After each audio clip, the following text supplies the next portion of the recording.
Então, bom dia de novo, né? Continuando a nossa terceira aula, que foram divididas em duas partes, né? Nós vamos dar continuidade. Essa aula, ela vai entrar mais nesses programas que a gente está acostumado, que é do nosso convívio aí, de quem está em escola, principalmente quem trabalha em secretaria escolar, né, tem esse convívio aí mais próximo aí com os programas, né, com a legislação, com a Constituição, que todo mundo às vezes tem dúvidas, né, e às vezes faz questionamentos e às vezes tem as emendas que tanto vai fazendo alterações aí na nossa LDB e na nossa Constituição. Então vamos dar início à aula. Então na unidade 1, a educação e as constituições, parte 2, a gente vai fazer uma recapitulação, conceito de legislação, legislação da educação, efetividade das leis, debate dos direitos à educação, os níveis da educação, o projeto de lei de 1827, a educação na Constituição do século XX. A educação e as constituições. A educação obrigatória com direito à gratuidade nas escolas públicas continuou dos 7 aos 14 anos de idade. Somente na emenda constitucional de 59, de 2009, ampliou para as crianças e adolescentes de 4 a 17 anos. Vejam bem, então essa ampliação aí do direito às crianças de 4 a 17 anos, que a obrigatoriedade era apenas de 7 a 14, foi ampliada devido à emenda número 59. Então a gente convive muito com as emendas, o quê? Se elabora uma lei, a Constituição, a LDB, mas no decorrer da execução, percebe-se que não atingiu o que a Constituição prevê, né? Direito à educação para todos. Então as crianças de pré-escola, as crianças, né, da educação infantil, foram de uma certa forma deixadas de lado. Então percebeu-se isso e criou-se uma emenda para favorecer, para dar direito às crianças, não só as crianças, mas os adolescentes até 17 anos. Então foi garantido na Constituição a partir dessa emenda, tá? Então, na Constituição de 1988, que é a Constituição, né, que está regendo aqui no momento, né, a Constituição chamada Constituição Cidadã, ou seja, aquela Constituição que mais favoreceu os cidadãos, né, que mais deu direitos, né, a todos como seres iguais, como todos participantes de uma sociedade e que também têm os mesmos direitos. Então essa Constituição, professora Aline, de 1988, contrária às outras constituições, né, ela favoreceu muitos direitos, ela ampliou, né, esse leque, né, direitos de igualdade às mulheres, direito de igualdade, né, às crianças, não só de 7 a 14, mas de 4 a 17, né, principalmente ao trabalho, né, favorecer você formar para o trabalho, né? É interessante porque, conforme nós havíamos comentado na aula anterior, a parte de secretaria é um departamento assim muito burocrático, né? Tanto nas escolas como em outra organização. Então é muito interessante ter uma noção. A gente até tinha comentado que você não precisa saber exatamente do começo ao fim, decorar isso. Na verdade, a gente precisa entender nós não vamos conseguir citar todos os artigos aqui, né? Porque não daria tempo, mas alguns a gente vai citar e vai comentar. Mas é interessante você saber o que cada artigo direciona. Quando alguém estiver falando de tal assunto, que artigo que eu posso citar? Porque quando a gente vai resolver um problema ou quando a gente vai conversar com uma pessoa, assim, é interessante que a gente saiba do que a gente está falando. E quando a gente tem um embasamento desse, a gente consegue mostrar melhor, né? Ó, eu tenho conhecimento disso, não necessariamente decorado, porque quando a gente decora um negócio, parece que a gente não entende, né, professor? E eu vou fazer um comparativo aqui, dentro de um contexto, né, não é algo religioso, é apenas dentro de um contexto para ficar algo mais prático, né? Digamos que a pessoa conhece a Bíblia, né, mas ela tem conhecimento, mas ela não consegue citar todos os versículos, né, se é de Lucas, se é de João, mas ela conhece o contexto, ela conhece o que está dizendo, se o que foi comentado ali está contido na Bíblia. Então não é preciso você citar o artigo, não é preciso você citar, é apenas importante você conhecer se é de direito, se é de dever, né, o que o Estado é de responsabilidade do Estado, o que é de responsabilidade da escola, o que é de responsabilidade dos pais, como a professora Aline colocou, né, a gente precisa, nós que estamos em secretaria escolar, apesar de ser um trabalho, entre aspas, burocrático, é o trabalho que eu penso que é o mais próximo da comunidade, porque todo mundo, quando se vai à escola, primeiro se direciona à secretaria. Né? Então, é o coração da escola, sempre citando, né, desde desde o meu primeiro dia de aula, né, eu cito que a secretaria escolar é o coração. Ele não para, né, não para, você sempre, todo mundo, se tiver algum problema na caixa d'água, não tem água, todo mundo o pessoal da secretaria fica, né, se todo mundo entra de férias, o pessoal da secretaria fica, porque não pode parar. Né? Então, realmente feito escala para que não se pare, né? Sempre você está ali disposto a atender a comunidade. E nada melhor do que atender a comunidade tendo conhecimento, né, do que você está falando. Na verdade, achei perfeita esse exemplo que a professora deu. Porque você não precisa saber dizer o que está... mas isso que a gente está discutindo está lá no artigo 206. Vamos lá ler? Vamos... Então, você não precisa saber... palavrinha por palavrinha do que está escrito ali. Você precisa ter o conhecimento de que dentro do artigo tal, eles estão falando sobre determinado assunto, né? Isso já é muito fundamental.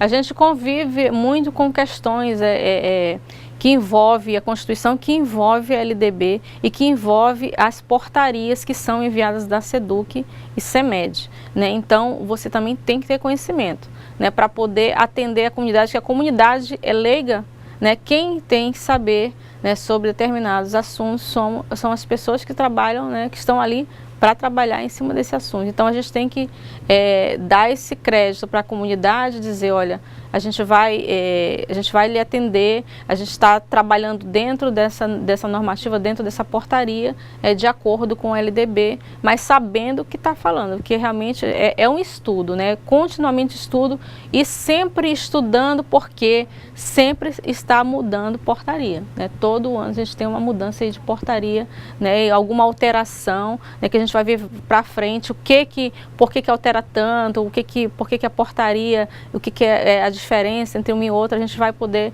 lá para frente estar discutindo isso, tá bom? Então, com as emendas de número 14, de 96 e 53 de 2006, os preceitos constitucionais relativos à educação assim se apresentam. Então, a gente tem aí vários artigos, 2005, o artigo 2006, 2007, 2008, 2009, 2010, 2011, 2012, 2013, 2014, que tratam diretamente da educação dentro da Constituição. A gente tem que ter conhecimento, além da LDB, porque foi garantido em lei, na Constituição, artigos especificamente direcionados à educação, e nós, como educadores, precisamos conhecer. Lá na frente, o artigo 205, ele diz o seguinte: a educação é direito de todos e dever do Estado e da família. Será promovida e incentivada com a colaboração da sociedade, sem a sociedade deixar de colaborar de jeito nenhum, visando ao pleno desenvolvimento da pessoa, seu preparo para o exercício da cidadania e a sua qualificação para o trabalho, foi o que eu falei. Isso aí foi interpretado ao longo das décadas, das décadas a partir de 1988, mas de várias formas. Em 88 a gente entendeu que a qualificação para o trabalho era fundamental, mas na década de 90, né, a partir do ano de 2000, as escolas técnicas foram muito alteradas, né? Então foi dado pouca importância para as escolas técnicas, elas foram perdendo força. Alguns anos para trás, né, a gente conseguiu dar mais força para as escolas técnicas. O Ministério da Educação entendeu que esse artigo tinha que ser interpretado dessa forma, fortalecendo as escolas técnicas, os cursos técnicos. Então voltou, né, essa importância, essa força aí das escolas técnicas. Não sei se a professora Aline lembra, mas a gente teve aí um pouco incentivo do governo federal alguns anos atrás para as escolas, né, que trabalhavam com cursos de magistério, cursos de administração, outros os cursos técnicos. A gente foi perdendo um incentivo, mas foi se resgatado isso e quem ganhou, claro, né, foi o cidadão, porque se você tem pessoas qualificadas para o trabalho, é claro que o Brasil tende a crescer, né, ou qualquer país tende a crescer, né, o que a gente falta, o que tem muita falta é realmente de pessoas qualificadas para o trabalho, né, muitas pessoas querendo trabalhar, né, quando vão para a fila de emprego, perguntado qual a sua formação, né, qual o curso que você, que profissão você é especialista e realmente a pessoa não é qualificada, né, então foi dada essa força novamente aí para as escolas técnicas. A gente vê que é uma questão, professora Aline, de interpretação, né? Cada ano, cada governo que entra, interpreta esse artigo de forma diferente. O 207 diz o seguinte, que as universidades gozam de autonomia didático-científica, administrativa e de gestão financeira e patrimonial e obedecerão ao princípio de indissociabilidade entre ensino, pesquisa e extensão. Não pode se desassociar aí essas três, né, vertentes, né, mas elas têm uma certa independência nessas universidades para trabalhar aí essas questões, né, são instituições, né, que têm uma certa independência, né, para poder criar, para poder organizar a questão não só educativa, mas administrativa. Então, foi garantido nesse artigo 2207. O 209 diz o seguinte, o ensino é livre à iniciativa privada, atendidas as seguintes condições. Nas discussões anteriores à LDB, queria-se vetar a participação, tinha um grupo que queria vetar a participação das escolas particulares, ou seja, todo o incentivo seria dado às escolas públicas, mas foi garantido na LDB que as escolas particulares também poderiam dar esse direito, mas garantindo o cumprimento das normas gerais da educação nacional. Tá? Não é porque é escola particular que ela não tem que estar de acordo com as normas, né, gerais, né, que são do Conselho Estadual de Educação, que determina as normas que elas têm que seguir para poder se enquadrar dentro aí do sistema de educação. Autorização e avaliação de qualidade pelo poder público. Então, ela só é autorizada e, consequentemente, avaliada pelo poder público. Quando a iniciativa privada ela decide abrir uma escola, uma instituição de ensino, ela não pode ter um aluno, ela não pode começar a trabalhar com nada antes do MEC vir, sim, né? E fazer todas as avaliações que tem que ser feitas e liberar, ó, essa instituição está liberada para trabalhar, né? Então, não é porque é uma escola particular que ela não vai obedecer às normas do Estado, né? Sim. Só que é interessante, porque a gente lendo isso aí, se nós não tivéssemos as escolas particulares, nós acho que não teríamos escola para todo mundo. Aí a gente vai até ver isso lá na frente, que a gente, de acordo com a demanda, né, pode-se o governo lançar mão da contribuição, né, da iniciativa privada, né, que a gente sabe que a demanda é muito grande. Mas quando se pretende abrir uma escola particular, ela tem que atender todo aquele checklist de documentos, né, de documentação, né, ela tem que estar estruturada como uma escola pública, não pode abrir, né, aleatoriamente, ela tem que atender todos uns pré-requisitos que são exigidos pelo Conselho.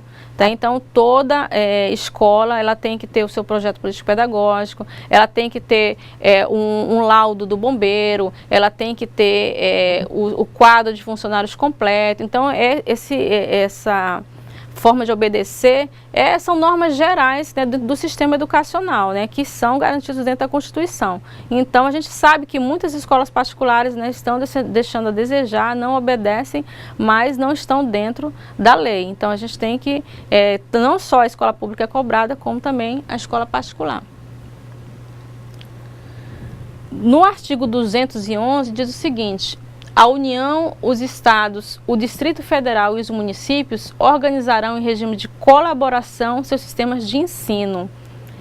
Colaboração, ou seja, esses poderes, eles vão se juntar para um colaborar com o outro, mas cada um tem a sua responsabilidade específica, que a gente vai ver a partir de agora. Então, o município tem a sua responsabilidade, né, o Estado, a União, mas podem contribuir entre si, né? Se o município precisar da ajuda do governo federal, do governo do Estado, né, eles podem solicitar e podem trabalhar em regime de colaboração.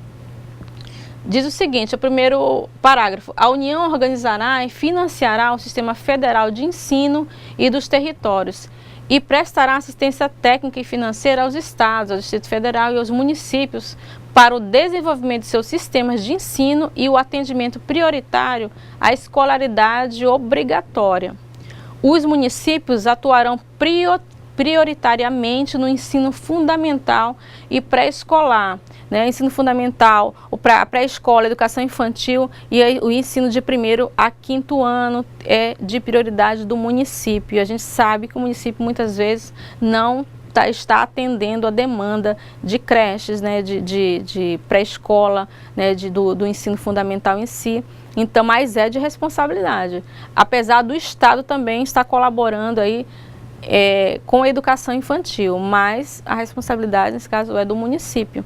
A gente percebe que muitas prefeituras a educação infantil é deixada de lado, né? E muitas vezes os pais, quem trabalha em escola estadual, que está ouvindo o secretário, os pais chegam para cobrar: eu quero matricular meu filho, né? Eu quero matricular meu filho aí no 1º ano ou na pré-escola, e trabalha numa escola estadual, o secretário. Você pode informar o pai o seguinte: olha, é de responsabilidade do município, né? A gente não tem a vaga, então você tem que cobrar na Secretaria Municipal de Educação. Da mesma forma, os alunos de 6º ao 9º que buscam vaga nas escolas municipais, o secretário pode informar, vocês têm que cobrar do Estado. Então, a gente tem que deixar bem claro a responsabilidade de cada um, para que a gente possa também ter um atendimento igualitário. Muitas vezes o município fica sobrecarregado de escolas, o Estado não está cumprindo seu papel, o município também não cumpre, né? Vamos trabalhar em colaboração, mas ninguém colabora com ninguém e os alunos ficam sem as vagas, né? E a gente sabe que não tem vaga para todo mundo. Nós já vimos muito nos jornais as filas para conseguir vaga para os filhos, né? Hoje em dia a gente não vê muito isso, mas antigamente a gente via bastante. Ainda em em determinadas escolas, né, que principalmente eu sempre cito aqui a educação infantil, porque realmente a gente sabe que a demanda é muito grande e são poucos os municípios que estão conseguindo atender, né? Então, ainda há filas, né? E você fica sabendo a quem procurar, o Estado ou município. A gente sabe que agora garantia do município dá assistência para essas famílias que têm crianças em educação infantil, tá?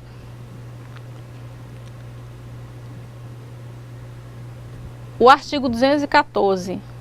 A lei estabelecerá o Plano Nacional de Educação de duração plurianual, visando a articulação e ao desenvolvimento do ensino em seus diversos níveis e a integração das ações do poder público que conduzam à erradicação do analfabetismo, que é uma meta, universalização do atendimento escolar, ou seja, escola para todos, em todos os níveis, melhoria da qualidade de ensino, e a gente está buscando isso através das avaliações externas para saber se está havendo melhoria, formação para o trabalho, promoção humanística, científica e tecnológica do país. Então, vocês percebem que o nosso país não tem problema com leis, né? As leis são muito bem elaboradas, estão bem claras, né? Estão bem ampliadas, né? Estão dando garantia a todos, né? De forma igualitária, né?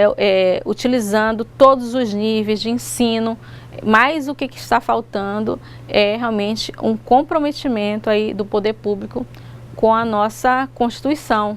E nesse artigo também voltamos a ver o que a professora comentou agora, né, da importância que começou a ser dada novamente para a parte do ensino técnico, isso, né, que falam que é para a formação do trabalho.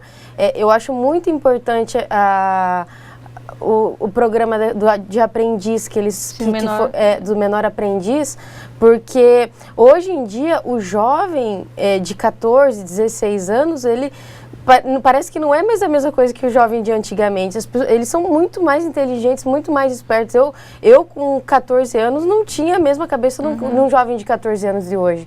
Então é muito interessante a gente ver essas pessoas já, por mais que seja um período de 4 horas, mas já conhecendo como que é o trabalho, já conhecendo o trabalho, já tendo assim uma experiência dentro de uma empresa, dentro de um... Eu acho muito interessante esse programa. Até pela própria decisão de você seguir ou não aquela carreira, né? Então o jovem, naquele período em que ele vai prestar o Enem, ele ter um contato com um estágio dentro de uma empresa que está referente ao cargo que ele almeja, a profissão que ele almeja, se ele ter contato prático, né, que o curso técnico ele dá essa abertura, você pode verificar se você quer ou não aquilo para você, né? Então esse contato aí bem real com o trabalho, né? Digamos, se você pretende ser um engenheiro e você vai para uma empresa de engenharia e você conhece ali o trabalho, você pode será que eu vou querer, né, esse trabalho para mim? Será que eu vou querer essa profissão, né? Porque uma profissão, você escolher uma profissão tão jovem, né, tem todas essas consequências, né? Muitos de vocês estão ouvindo aí e pensando, né, que a profissão que eu escolhi, né, a faculdade que eu escolhi, né, ela está influenciando até hoje, né, ou a faculdade que vocês pretendem escolher ainda para poder cursar. E eu sempre digo, professora Aline, que nunca é tarde, né? Quantas histórias a gente já ouviu de pessoas que fizeram faculdade, não era aquilo que queria, fizeram outra faculdade. Então é bem complicado. E é bem o que a professora falou mesmo. Quando a gente tem um contato já cedo, assim, com o mercado de trabalho, a gente consegue ter uma noção melhor do que a gente quer. Muitas vezes esse rapaz aí que quis fazer engenharia e foi para dentro da empresa e viu aquilo lá, falou, meu Deus, não é isso que eu quero. Não é isso. Então, é muito interessante mesmo. Porque muitas vezes ele pode ter totalmente se apaixonado pela engenharia, mas em muitos casos pode não querer aquilo para ele. E esse programa ajuda muito o jovem a decidir isso, né? Porque como a professora falou, quando a gente chega para fazer uma faculdade, é muito cedo ainda a gente tomar uma decisão. Parece que a gente está falando assim... agora eu vou decidir o que eu vou fazer pro resto da minha vida. É meio complicado isso, e é muito cedo que a gente decide. Quase isso, né? Eu decidi muito cedo, e é aquela coisa, eu defendo muito o curso técnico, fiz um curso técnico de magistério, e vi que era aquilo, muito jovem, mas vi que aquilo que eu queria para mim. Depois fiz o curso de pedagogia, graduação em pedagogia, né? Quer dizer, então foi uma sequência, né? Eu já tive o contato bem antes de ir para a graduação. Então sempre eu defendo muito o curso técnico, e eu acho que ele engrandece muito e ele contribui muito para a economia do país. Quer dizer, ele contribui demais, ele é fundamental para a economia do país. Vamos para frente. Educação obrigatória.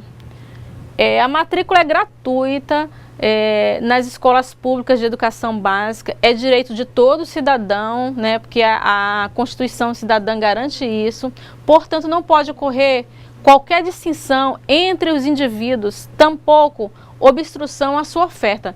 Vejam bem, isso aí causa muita polêmica dentro das escolas, principalmente no setor que nós trabalhamos, que nós estamos ali, Secretaria de Escola, onde o pai vai recorrer, vai solicitar a matrícula de seu filho. Ela jamais, olha aqui, ó, não pode ocorrer qualquer distinção entre os indivíduos, né? Então, pouco obstrução à sua oferta. Ou seja, se um pai solicita a matrícula para o seu filho com deficiência, ele tem que ser atendido, mesmo que a escola não ofereça condições. Quer dizer, vocês podem, mas como? Se a escola não tem rampa, se a minha escola não tem um banheiro adequado para um cadeirante, para um cego, nós não temos professores auxiliares, como é que a gente faz? A gente tem que matricular essa criança e depois encaminhá-la à Secretaria de Educação. A gente de forma nenhuma pode negar a vaga para essa criança, para esse pai que está solicitando a vaga, porque a gente vai ferir a Constituição. A gente não pode, enquanto secretaria, dizer assim, olha, não, aqui não tem vaga para o seu filho, porque ele é deficiente, aqui não tem condições, não, a gente tem que oferecer, não, a vaga está aqui, a gente pode matricular. Mas a gente vai chegar com o pai e falar assim, a gente não vai negar a vaga, a gente vai matricular seu filho, mas vamos conhecer a escola, né, e vamos também auxiliá-lo a procurar uma outra que também aí vai ficar a critério do pai ou não matricular o filho em outra escola que tenha mais condições, né? Então eu estou passando uma situação que ocorre muito em secretaria escolar, que dá muito problema e às vezes processos. Por quê? Porque se o secretário nega a vaga ou a direção, ele está ferindo a Constituição. Não pode haver distinção entre os indivíduos, ele seja deficiente, né, ele esteja retido, né, ele seja negro, ele seja... Então, todos os indivíduos são iguais perante a lei e a gente sabe que as escolas hoje não têm condições de atender, né, a demanda de crianças com deficiência. Mas aí a gente tem que buscar da Secretaria de Educação um apoio, né, um suporte para que a gente possa não ferir a lei, não ferir a criança, não ferir o pai, não ferir os direitos, né, e a gente também possa se resguardar enquanto profissional, né, porque a gente não quer responder processo, né, professora Aline, a gente está ali para trabalhar, né, e o secretário, tenho certeza que ele faz o melhor, né, para atender. Muitos desses secretários que foram aí indiciados por descumprirem a lei, que eu tenho certeza que não foi para ferir a Constituição, que não foi para ferir os sentimentos de ninguém. Ele foi apenas mostrar a realidade da escola. Mas, como a lei é bem clara, né, não pode haver distinção, a gente tem que seguir. Aí vem o que a professora acabou de dizer no artigo 211, que é o regime de colaboração entre sim. né? Se o município não conseguiu resolver, ele vai se direcionar ao Estado e vai pedir, é o que a professora falou, nesse caso um vai ter que colaborar com o outro para que nenhum venha ferir a Constituição, né? E garantir a vaga, né? E posteriormente convencer este pai que existe outras instituições, né? Você vai buscar apoio da Secretaria de Educação, da Secretaria Municipal e outras instituições que vão dar mais condições, mas é preciso que tenha conhecimento que a gente não pode impedir uma criança de se matricular dentro da escola. A educação obrigatória, inclusive dos que não tiveram acesso a ela na idade própria, passa a ser entendido como direito subjetivo, ou seja, você vai buscar ampliar dentro da sua escola ali uma situação que favoreça esse aluno que não acompanhou a escola no período correto, né? Mas um direito subjetivo, aquele próprio da cidadania, entendimento que implica a garantia da matrícula e permanência do aluno na escola, né? Desafios que o Estado tem de enfrentar por meio de implementação de programas sociais e efetivos. Quer dizer, esses alunos que estão aí com defasagem, idade série, né? Esses alunos que estão aí fora da faixa etária, né? Então os estados entra com a educação de jovens e adultos, o Estado faz aí uma reclassificação, eles vão entrar com projetos, mas ele tem que garantir a educação para essas pessoas que não cursaram na idade certa, mas é um direito subjetivo, ou seja, é a matrícula obrigatória, mas vamos buscar meios para que esse aluno não fique fora novamente. Os programas do FNDE, é o Fundo Nacional de Desenvolvimento da Educação, existe desde 68, né, desde a década de 68, com a autarquia do Ministério da Educação e tem por finalidade a captação de recursos para projetos educacionais, sendo sua principal fonte o salário educação. Esta contribuição social representa 2,5% da folha de pagamento das empresas vinculadas ao Instituto Nacional de Seguridade Social, o INSS. Aí a gente tem os principais programas, a gente vai falar dos principais programas que você já conhece, que vocês têm contato aí na realidade, né, direta que vocês têm aí com os programas. A gente vai começar com o Programa Nacional do Livro Didático, PNDL, né, que a gente tem aqui não sei se dá dando para visualizar, né, o atendimento aí desse programa, que é do livro didático.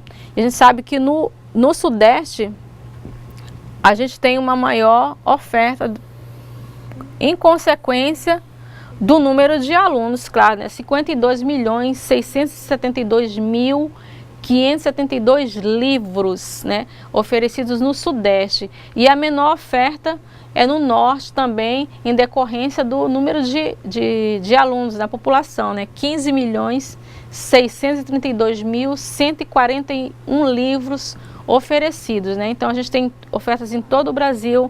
As crianças têm direito a receber o livro didático, né? Aí por um certo período, depois ele já é reposto, né? Infelizmente não atende a todos os alunos, porque sempre esse programa ele é relacionado ao censo escolar, o censo escolar do ano anterior, e sempre há mais matrículas, ou seja, do ano anterior tem menos alunos. Muitas vezes são criadas mais turmas. Vocês que estão em secretaria escolar sabem muito bem disso. São criadas mais turmas, ou seja, esses alunos ficam sem os livros didáticos. Aí a gente vai recorrer ao Ministério, né, vai recorrer à Secretaria de Educação para poder solicitar mais livros, porque tem que ser oferecido a todos os alunos. Temos o Programa Nacional de Alimentação Escolar, o PENAE, que oferece aí a merenda escolar para todos os alunos, né? A escola tem essa autonomia de fazer a compra, né, de alimentação, da merenda escolar. Então, todo o estado, né, tem esse programa, e eu até solicito que vocês verifiquem, né, como está essa oferta aí do PENAE, né, porque tem um cardápio, tem nutricionistas envolvidos para dar uma alimentação de qualidade, né? Antes, uma alimentação que era industrializada, né, na nossa época, professora Aline, né, aqui 5 anos atrás, né, 5 anos atrás, nossa época, era uma alimentação industrializada. Hoje os alunos têm direito a uma alimentação fresca, né, verduras, né, tem muitas escolas que tem peixe, né, que sabe que tem, assim, tem os componentes que favorecem, a aprendizagem. Tem escolas que adotaram o café com leite, que acham fundamental ter o café para despertar, né. Cada escola tem assim, o seu cardápio, e pode ser regionalizado, né? A nutricionista ela vai regionalizar esse cardápio, né? A gente vai oferecer aquela alimentação de acordo com cada região. Na minha época, o dia que eu mais gostava era o dia da polenta com carne. Polenta com carne, que também é regionalizada, que é do Paraná, né? Uhum. Paraná. Então aqui a gente já tem, podia ser tapioca, né? Tapioca, podia ser uma coisa mais norte, né? Mas assim, então hoje realmente o PENAE, ele abriu esse leque para que o diretor tenha mais opções. Então, e também conhecendo a sua realidade, a sua comunidade, né? Se a comunidade gosta, e o diretor sabe o que a criançada gosta, o que os adolescentes gostam, e tem uma merenda específica, diferenciada, né? Às vezes a merenda do adolescente é a mesma da criança, mas a gente sabe que eles não têm aquela mesma paixão como a criança, né? Então, temos o Programa de Dinheiro Direto na Escola, é o PDDE. O PDDE ele transfere recursos para conservação e manutenção das instalações para aquisição de materiais permanentes de consumo e formação de pessoal às escolas de todas as etapas e modalidades da educação básica. Verifique também que nós temos uma questão da atividade sobre os programas e verifique se a escola tem PDDE. O PDDE é fundamental, né, para a manutenção das escolas. Né? Aquilo que o diretor fazia décadas atrás, de dar problema numa torneira, trocar fiação, ele tinha que fazer rifa, ele tinha que vender bolo, Hoje a escola tem esse recurso, né? Tem esse recurso que não é muitas vezes suficiente, mas a escola já recebe esse recurso, né? Então, não sei se você lembra, não sei se no Paraná, como é que era que o diretor dava o seu jeitinho, mas aqui a gente tinha muito do diretor fazer muitos eventos para poder arrecadar dinheiro, para poder resolver esses problemas do cotidiano. Né? E hoje a gente tem um recurso específico para isso. O Programa Nacional Biblioteca na Escola, né, a gente tem os dados estatísticas de 2014, né, a gente tem muitas vezes a questão da biblioteca que tem muitas vezes problema, né, porque são desativadas para ser construídas salas de aula, né, então esse programa eu acho que ele é o que mais precisa ser ampliado e ser estruturado. Né, porque as bibliotecas estão realmente sendo deixadas de lado. Então estão virando salas de aula, estão virando salas do Mais Educação, não estão sendo investidos em poucos livros, né, para poder ampliar o seu acervo. Então, realmente, eu acho que é o programa deste que precisa ser mais ampliado. O Programa Nacional Saúde na Escola, o PNSE, né? Temos também o Programa Nacional de Transporte Escolar, que é o PNTE, que dá transporte para as crianças que têm um difícil acesso, né, as escolas que têm difícil acesso para crianças que moram em zona rural, né, também tem esse direito a esse programa. E o resumo da aula, a gente falou dos preceitos constitucionais relativos à educação, né, falamos dos artigos 2005, 205, 207, 209, 211 e 214, né, falamos do FNDE, e os principais programas do FNDE. Tá? Então, a gente fez o fechamento da segunda unidade, né, professora Aline, procurando falar de uma forma geral sobre o que vocês têm tanto contato, né, e que vão surgir outros assuntos. A gente vai se aprofundar mais aí, futuramente aí nas normativas, né, nas leis especificamente, que vocês têm tanto contato, para poder, claro, facilitar o trabalho da Secretaria Escolar e dar mais condições, dar mais subsídios para que vocês realmente desempenhem um trabalho que já estão sendo tão bem feito, mas que fique melhor ainda. Bom, então, até a próxima aula, até o próximo momento da correção da atividade. Obrigada pela atenção.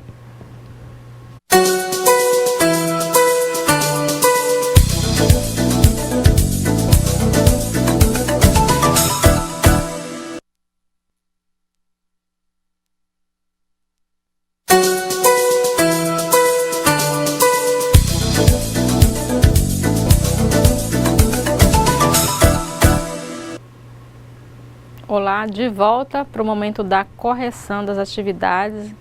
As questões aí foram trazidas, algumas que são objetivas e uma interativa. Eu espero que vocês contribuam bastante aí com essa interativa e com as demais também. E a gente já tem questões, né, professora? Respostas, sim, né, dos polos estão contribuindo. O Polo Centro, por enquanto, está ativo aqui. Está contribuindo bastante, né? Tá. E se for problema de sinal, vocês podem até citar também para a professora, que a gente, muitas vezes, o Polo está realizando as atividades, está contribuindo, os cursistas estão mandando as respostas, só que o tutor não consegue encaminhar para a gente. Então, vamos para a primeira questão. Cite 2 preceitos constitucionais referentes à educação, que foi o primeiro assunto que a gente começou a tratar. Tem resposta, professor, dessa questão? A Simone do Polo Centro, ela respondeu com um deles, né, que é a garantia de atendimento universal gratuito na educação básica. Certo. Né? Não necessariamente precisariam ser os que nós respondemos aí. Certo, né? são vários preceitos. Tanto que durante a aula nós citamos 5 artigos, mas são mais artigos, então poderiam ser qualquer um deles. Certo. Né? Tem algum outro? Não, por enquanto não. Então, a gente colocou aqui como exemplo o artigo 207, que as universidades gozam de autonomia didático-científica, administrativa, de gestão financeira e patrimonial e obedecerão ao princípio de indissociabilidade entre o ensino, pesquisa e extensão. Também citamos como exemplo o artigo 209, o ensino é livre à iniciativa privada, atendendo, né, as seguintes condições, que é o cumprimento das normas gerais de educação nacional e autorização e avaliação de qualidade pelo poder público, tá? São os 2 preceitos aí que a gente trouxe de exemplo. Questão 2, o que o artigo 213 menciona quando prevê a impossibilidade de atendimento da demanda nas escolas públicas. Antes de eu ler essa resposta e de perguntar da professora Aline, eu vou já reforçar uma colocação que eu fiz sobre a questão do atendimento a todos os alunos, sem exceção, que é garantido em Constituição.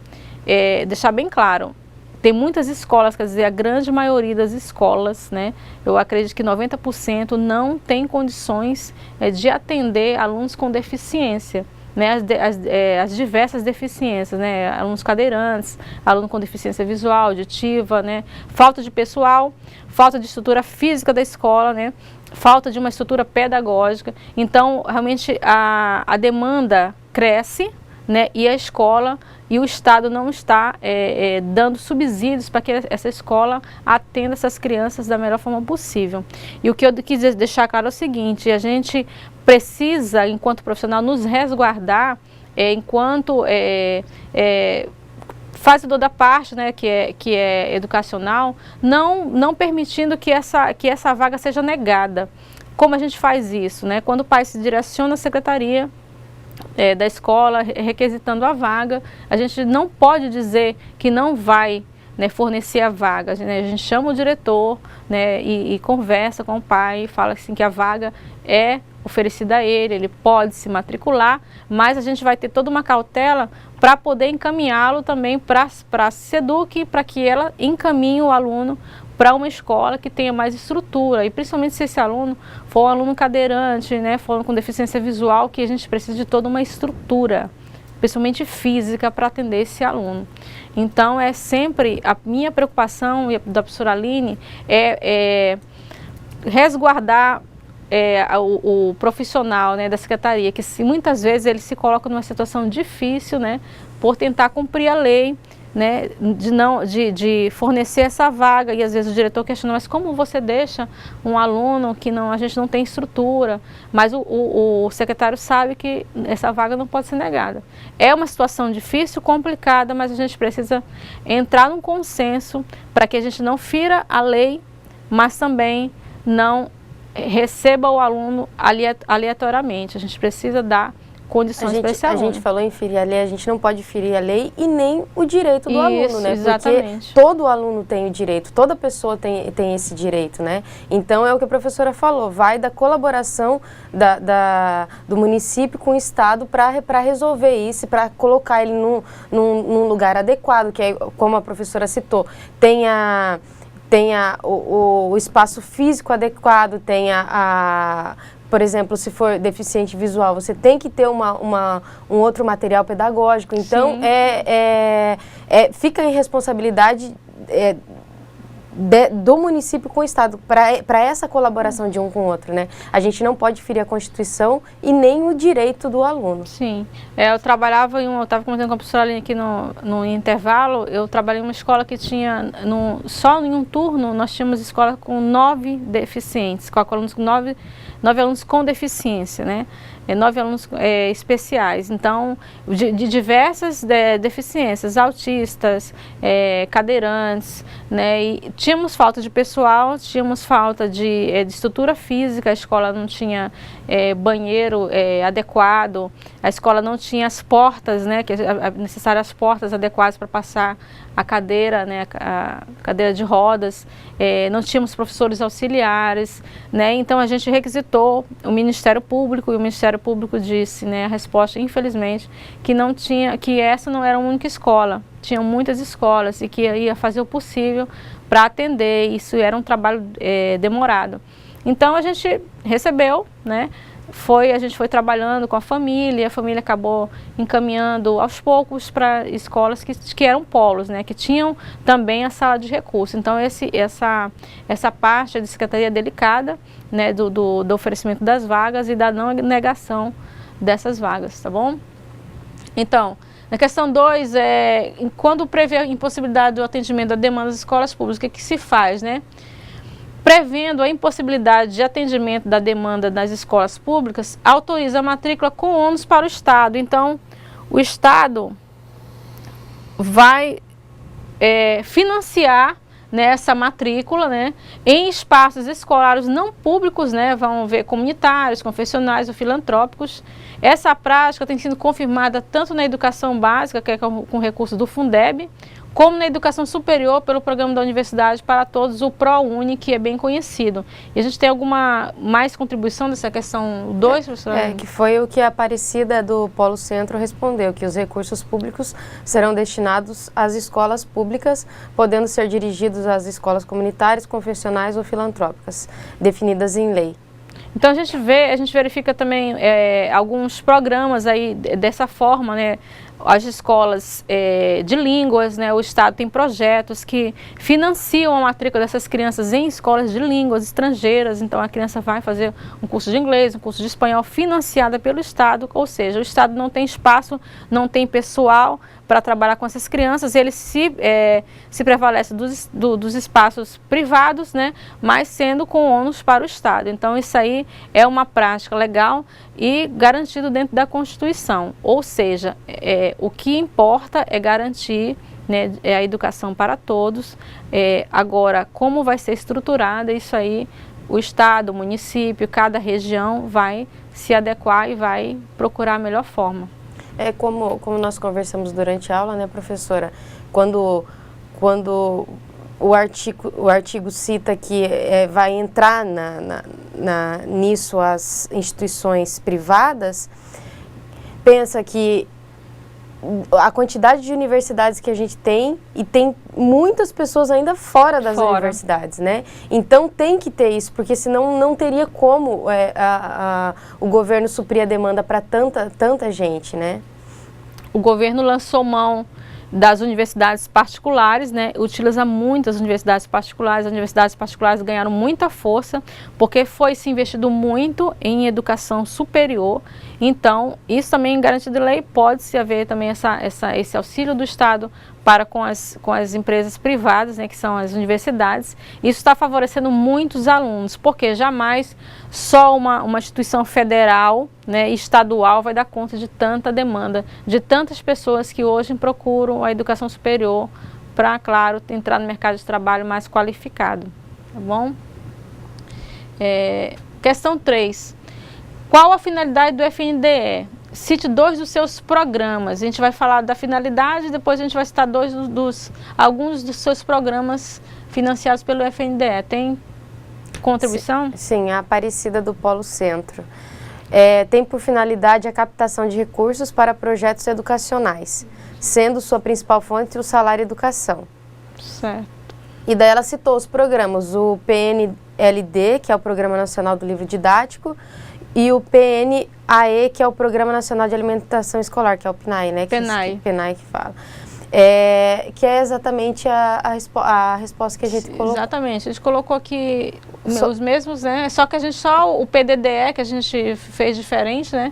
Que é o Programa de Dinheiro Direto na Escola, né? Que é que ajuda bastante a escola, né, que é fundamental para a manutenção aí do dia a dia da rotina e, né, da captação de recursos para poder executar as atividades escolares. Sem o PDDE fica difícil você ter aí uma você tem uma administração, né, do sistema da escola sem um recurso, né? Mais alguma contribuição? Não, professora. Questão 4. Atualmente, sua escola dispõe de algum programa do FNDE?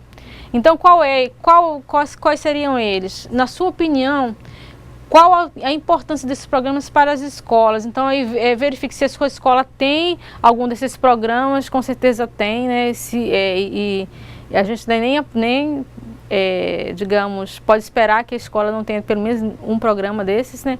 E qual a importância desse programa para a sua escola? Eu queria que tivesse mais contribuições para a gente poder discutir aí, engrandecer nossa aula. A Marta do Polo Centro, ela já deu a contribuição dela aqui, que na escola dela tem o PNAE, o PDDE e PDDE Qualidade. Por meio desses recursos, possibilita a melhorar a cada ano o aprendizado dos alunos. Como também o espaço, que foi o que a professora mencionou, melhorando a merenda, adquirir equipamentos e materiais pedagógicos sem termos que nos direcionar a ninguém. Temos autonomia própria para a execução de tais recursos oriundos desses programas. Certo. Muito obrigada, Marta, pela tua colaboração. E é muito interessante, assim, a gente ver a opinião de cada um dentro da sua escola, né, professora? E é importante que ela tenha conhecimento, não sei se a Marta ela é secretária ou se ela se ela só trabalha na secretaria ou se ela é outra funcionária de um outro setor, mas tem conhecimento dos programas, né? Ela citou aí foram três programas, né? Tem conhecimento. Se ela tem conhecimento, então o diretor, né, ele amplia e ele deixa claro, né, quais são os programas que a escola tem. Eu sempre venho citando isso em todas as aulas, que é fundamental que o diretor ele deixe claro quais os programas que a escola recebe, né, o valor de cada um, né, e de que forma ele é executado, porque às vezes as pessoas acreditam que a escola recebe muito dinheiro, né, para poder administrar, e às vezes não é o suficiente, e às vezes tem pais que acham que nem a escola nem recebe verba, né, que a verba vem desses eventos, ou então o diretor que contribui. Então é importante que todo mundo tenha conhecimento, deixar de forma clara, né, porque às vezes a comunidade fica questionando, mas o que é o PDDE? O que é o PNAE?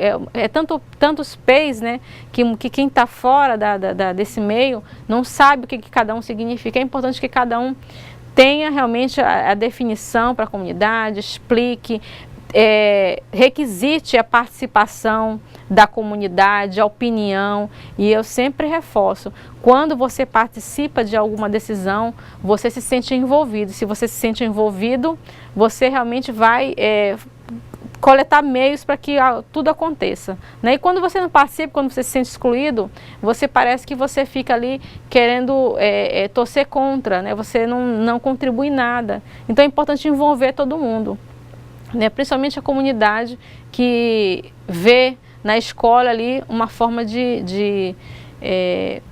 um lugar, um espaço que o seu filho possa ter mais progresso, possa ter uma formação mais elaborada, mais firme. Professora, é um comentário que, na verdade, quando eu estava lendo melhor sobre esses programas, eu fiquei pensando, que a professora citou na aula sobre o programa Biblioteca na Escola, que era muito importante, porque as pessoas estão tirando as bibliotecas para fazer. E eu fiquei pensando, no caso é uma opinião pessoal minha, mas que daqui muitos anos, assim, o livro vai passar a ser meio que um artigo de luxo, porque muitas pessoas hoje não lêem mais o livro, né? Tudo no tablet, daí é tudo baixado ali, e então logicamente fica mais fácil para a gente, porque a gente não precisa ficar carregando tanta coisa e tal, mas a importância do incentivo, assim, de você pegar um livro para você, exatamente, né? Então, isso aí tá diminuindo a cada dia mais, né? Por isso que a professora também reforçou isso, a importância da biblioteca, de você incentivar o aluno de ir na biblioteca, porque hoje em dia, né, ou é Google, ou não sei, né? De o aluno ir na biblioteca e ter esse contato com o livro e dar importância para ele, né? Porque o espaço da biblioteca, eu penso assim, o espaço da biblioteca, ele não a gente se direciona à biblioteca não é só buscando o livro, mas buscando aquele espaço onde ele possa se concentrar e estudar. E a pesquisa, né? Porque às vezes ali o espaço da biblioteca te favorece tem todo um contexto te favorecendo a estudar, a pesquisar, a se concentrar.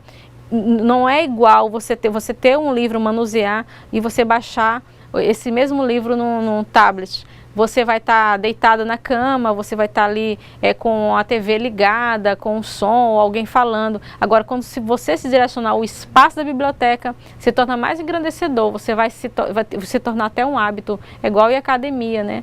Então, você pode realizar exercícios em casa, mas quando você vai à academia, você tem todo um contexto para você te favorecer a se organizar e a sistematizar a sua vida. E estão virando biblioteca, sala de leitura, às vezes tirando todos esses dois e transformando em sala de aula, e o que acontece? Estão se ampliando salas e a qualidade está caindo. E é bem o que a professora falou mesmo. Eu, por exemplo, eu consegui estudar na biblioteca, porque quando a gente está em casa a gente tem muitas distrações, né? E lá não, a gente é um lugar silencioso, e você está com uma dúvida em relação a alguma coisa, você já está com todo o acervo ali perto de você, né? Então fica muito melhor assim para estudar. Então, essa importância que a professora deu para a biblioteca, eu também dou. É verdade. Que a gente realmente fica preocupado com a questão da evolução da tecnologia e fica deixando de lado alguns espaços, mas eu acredito que a biblioteca ainda ter esse reforço, a gente vai ter essa consciência, igual nós tivemos com os cursos técnicos, foram deixados de lado por um tempo e retornaram. A questão 4, atualmente na sua escola dispõe de algum recurso. Tem mais alguma contribuição? Não, professora, por enquanto não.